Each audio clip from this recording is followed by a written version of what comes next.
Siria está aquí, a 8 horas de avión de España. Es la mitad de grande y su población se concentra aquí. ¿Por qué? Porque toda esta zona es un enorme desierto, pero un desierto muy importante. Tiene 1/3 de las reservas de petróleo del mundo y también de gas natural, según algunos el nuevo petróleo. Para sacarlo de aquí y llevarlo a Europa, hay que rodear toda esta península y salir por el canal de Suez. Como te puedes imaginar, aquí te cobran. Pero hay otra manera más fácil, la línea recta. El que controle estas tuberías las puede abrir y cerrar, como un grifo. Si no pagas, no hay petróleo, ni gas. Esta región es la polla. La civilización en el planeta empieza en 3 sitios y este es uno de ellos. Mesopotamia, aquí. Sumer, que te sonará menos, pero es el puto inicio de todo. Aquí también. ¿Recuerdas la Torre de Babel de la Biblia? La hicieron estos tíos. Egipto, aquí. Siempre ha sido un punto de contacto entre Oriente y Occidente, dando a Asia salida al Mediterráneo. Quizá por eso aquí nacen las principales religiones monoteístas, el judaísmo, el cristianismo y el islam. El islam es el último que llega y de hecho acoge a las 2 anteriores. Adán, Noé, Moisés, Jesucristo son considerados profetas islámicos. Bueno, al grano. Como la zona es la hostia, todos han querido controlarla y siempre ha estado dentro de algún imperio. Persas, griegos, los romanos.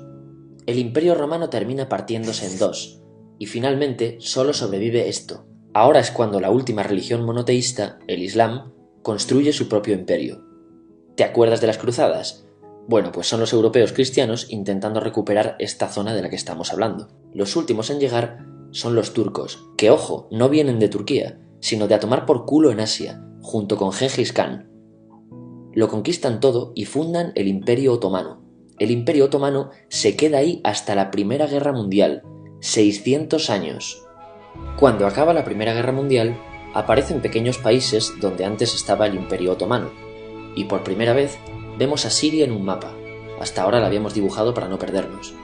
¿Y quién se inventa esos países? Lo que te voy a contar es alto secreto. Bueno, lo era en 1916. Este súper secreto se llama Acuerdo de Sykes-Picot. Los franceses y los ingleses no podían derrotar solos al Imperio Otomano. Solo podían si les apoyaba la gente que vivía dentro, en su mayoría árabes. ¿Cómo se los ganaron? Pues les prometieron la Gran Arabia, un país solo para ellos. El único problema es que era un timo. Antes de seguir, recuerda una cosa. Los árabes son un pueblo, pero no una religión. O sea, un árabe puede ser musulmán, puede ser cristiano, y antes del Islam parece que hubo tribus árabes con tradiciones judías. Bueno, pues a los árabes no les dieron ese único país que les habían prometido. En su lugar, franceses y británicos crearon muchos países pequeños. Estos países, obviamente, no eran países de verdad, sino zonas bajo su control con gobernantes puestos por ellos. Durante este tiempo hacen lo que quieren con la zona. Recuerda que hay petróleo. Siria, aunque no tiene grandes reservas, tiene fácil salida al mar, y Francia, que es la que se ha quedado con Siria, se lo da a compañías extranjeras. Después de la Segunda Guerra Mundial, los europeos se van. En el caso de Siria, son echados a patadas. Pero antes de irse, crean otro estado, Israel. No es el momento de hablar de ello, pero es un estado muy polémico que sus vecinos no reconocen. La prueba es que nada más irse los británicos, todos estos estados lo atacan. La zona, a partir de ahora, va a ser una puta bomba de relojería. ¿Y mientras qué pasa en Siria? Bueno, pues no es muy estable. Tiene golpes de estado constantes. En esa época aparece en Siria una ideología que se hace con el control y se expande por el mundo árabe, el Ba'ath. Esta ideología mezcla el antiguo sueño de una sola nación árabe con ideas socialistas. Y algo muy importante, es laica, o sea que no es religiosa. Siria se llega a unir con Egipto, un país con el que no tiene frontera. Pero no es algo raro, muchos de estos países intentan hacerlo también. Como recordarás, a esta gente se le había prometido un solo país y las ganas las seguían teniendo. Pero la unión falla. En este tiempo Egipto les convence para nacionalizar el petróleo. En Siria, Al-Assad, el padre del Assad de ahora, se convierte en jefe del estado Ba'ath. En Irak, también Ba'ath, comienza a ganar fuerza Saddam Hussein. Las diferencias entre ambos países dividen a los partidos Ba'ath de otros países en pro-Siria o pro-Irak. Ahora ocurre la Guerra Fría. El mundo se divide en 2, o eres de Estados Unidos o de la Unión Soviética. Son años muy movidos en los que se pegan constantemente con Israel, invaden su vecino Líbano y comienza una oposición islamista al régimen Ba'ath de Assad, los hermanos musulmanes. Vale, volvamos atrás un momento. Recuerdas que la mayoría de árabes eran musulmanes, ¿verdad? Pues dentro de los musulmanes hay 2 ramas fundamentales, los suníes, la mayoría, y los chiíes. En el caso de Siria, a pesar de ser un estado laico, los gobernantes como Assad y jefes militares eran chiíes, los cuales representan menos del 13%.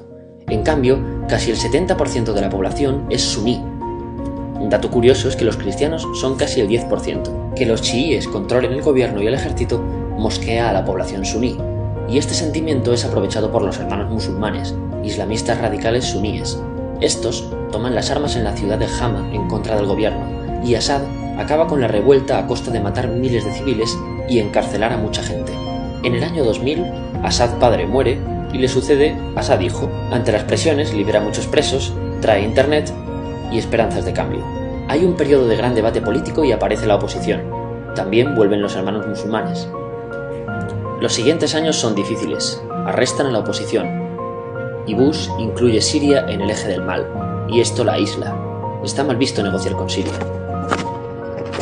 Los kurdos, un pueblo que vive distribuido por varios países de la zona, empiezan a protestar también. Hay represión y muertos. En 2011, te sonará esto, ocurre la Primavera Árabe. ¿Qué es esto? Bueno, es una protesta que se va propagando por todos los países árabes pidiendo más democracia.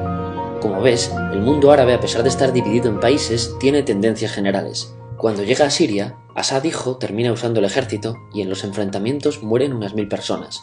Los enfrentamientos irán escalando hasta que se conviertan en guerra civil. No hay un momento exacto de inicio. Lo importante es que hoy en día hay numerosas facciones en juego. Vamos a verlas. Pero primero piensa en que todo está dividido entre chiíes, la minoría, y suníes, la mayoría. Chiíes y además laicos, o sea no religiosos, son el gobierno de Al-Assad. Controla todo esto, que si recuerdas son básicamente las zonas chiíes del país. El gobierno de Assad está enfrentado al resto. También mayoritariamente laico, pero suní, es el Ejército Libre de Siria o FSA en inglés. Junto con el Frente Islámico, que es religioso, y otros 70 y pico grupos más, forman una coalición que la prensa llama simplemente la oposición. También suníes e islamistas, pero radicales, son Al-Nusra, llamados Al-Qaeda en Siria, porque son básicamente eso, Al-Qaeda en Siria. Otros islamistas radicales son el ISIS o Estado Islámico. Salen de Al-Qaeda en Irak, controlan la mayor parte de Siria e Irak y se han hecho famosos por sus atrocidades. Su objetivo teórico impacta a muchos. Es un Estado Islámico a lo largo de Asia, África y Levante, aunque a ti ya te suena, ¿verdad?